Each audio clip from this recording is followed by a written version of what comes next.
घरगुती मंजन बनवणार ही माझी खरंच गॅरंटी आहे। टूथपेस्टमध्ये एवढे केमिकल आहेत ना, खरंच म्हणजे एकदमच आपलं बंद होईल असं नाही, पण हळूहळू आपण हे बंद केलं पाहिजे। तुम्ही परत एकदा दळू शकता किंवा ठीक आहे नको वाटलं तर हे टाकूनही देऊ शकता। थोडंसं जर मोठं ठेवलं तरी चालतं।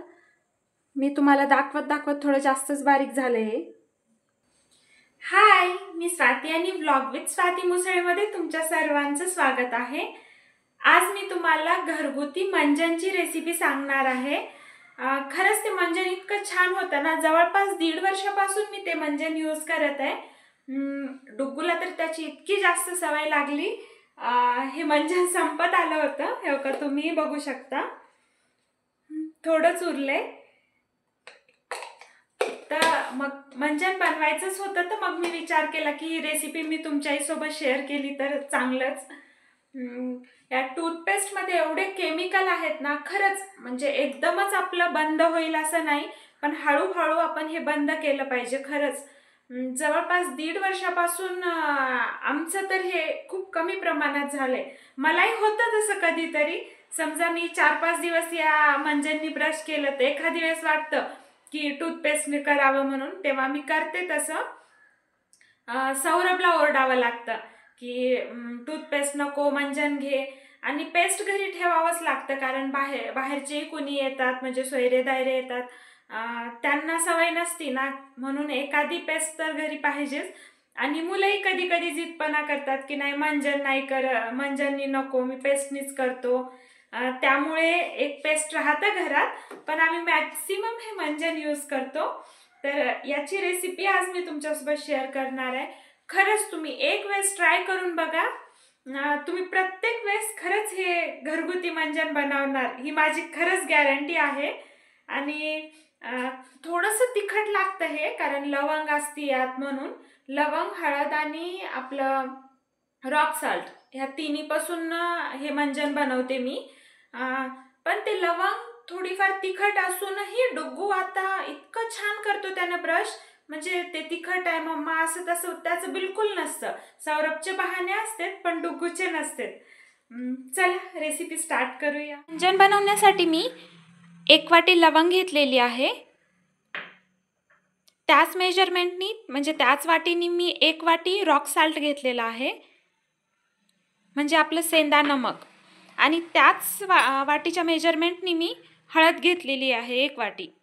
मंजन थोडंसं तिखट असतं, ते तिखटपणा त्याचा थोडासा कमी व्हावं म्हणून मी हे इलायची टाकते। त्यात एक 4-5 इलायची टाकायच्या, त्याच्यामुळं थोडं टेस्टही त्याचं चांगलं अजून फ्रेश वाटतं। आणि हे थोडेसे दालचिनी, असे 4-5 दालचिनीचे तुकडे टाकायचे।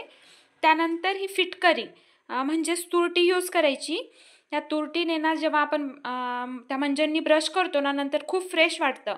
जे दातावरचं किटन म्हणा किंवा असं पिवळे दात झालेले असतात, ते निघून जातं, बऱ्यापैकी निघून जातं आणि फ्रेश वाटतं। जसं आपण टूथपेस्टनी ब्रश केलं, तोंड धुतल्याच्या नंतर जसं फील होतं ना, सेम तसंच फील होतं या फिटकरीनं। आणि अगदी चिमूटभर खायचा सोडा टाकायचा, अगदी थोडा। चला मग स्टार्ट करूया की मंजन कसं बनवायचं।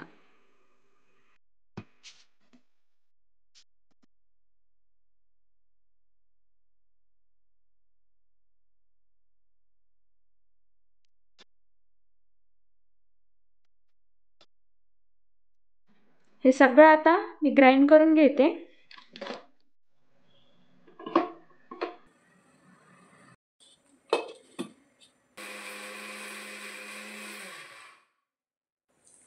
तुम्हाला वाटेल हे काय आहे, काय इंक लावून घेतली। काल इथं पोळलं होतं, इतकी जास्त आग होत होती, मग काही सुचत नव्हतं। मग असं ऐकलं होतं की इंक लावल्यावर थोडं थंड वाटतं म्हणून, तर मग इंक लावलेली आहे इथं। हे बघा अशा प्रकारे मी ग्राइंड करून घेतलंय। मला वाटत आहे यावेळेस थोडं जास्तच बारीक झालंय, तर हे एकदा चाळून घ्यायचं। चाळून घेऊन आपलं मंजन रेडी।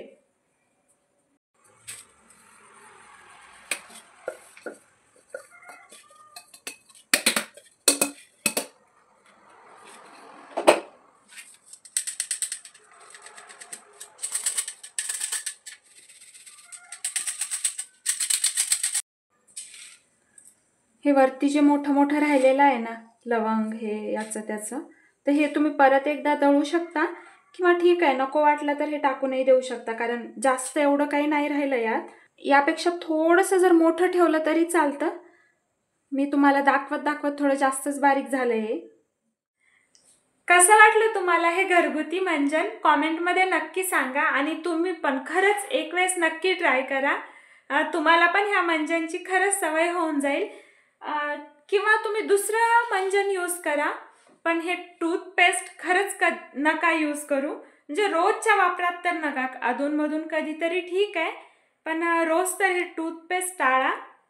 आणि दुसरे पण मंजन आहेत मार्केटमध्ये, तुम्ही तेही यूज करू शकता, पण ही रेसिपी तुम्ही नक्की ट्राय करा.